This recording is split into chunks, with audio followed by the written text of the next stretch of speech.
Good Friday. Why do we say Good Friday?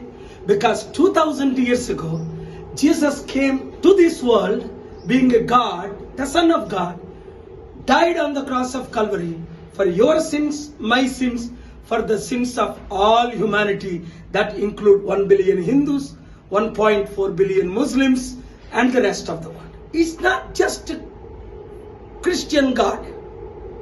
Jesus was not even a Christian. He was a Jew. He's not a Hindu. He was not a Muslim. He was not a Hindu. He was not a Gentile. But he was a Jew. So యేసు ప్రభు 2000 సంవత్సరాల క్రిందట ఈ లోకానికి వచ్చి మీ పాపముల కొరకు నా పాపముల కొరకు చనిపోయిన రోజు గుడ్ ఫ్రైడే. బ్యాడ్ ఫ్రైడే అంటారు కొంతమంది. Bad Friday ఎలాగవుద్ది?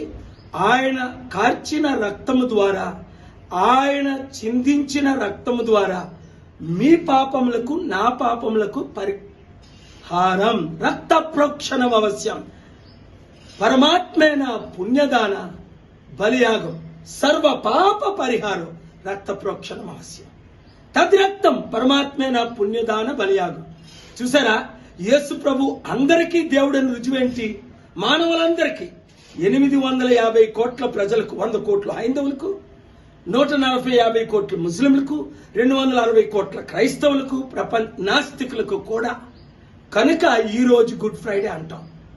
మీరు యేసుని నమ్ముకోండి, మతం మార్చకండి, రిలీజన్ మార్చకండి, పేరు మార్చకండి. ప్రభువుని మీ హృదయంలో అంగీకరించండి. ప్రభు ద్వారా క్షమాపణ పొందండి, శాంతిని పొందండి, దీవెనల ఆశీర్వాదాలు పొందండి. ఆదివారంకి ఆయన మరలా తిరుగు లేచాడు. ఆ మెసేజ్ నేను సపరేట్గా ఇస్తాను.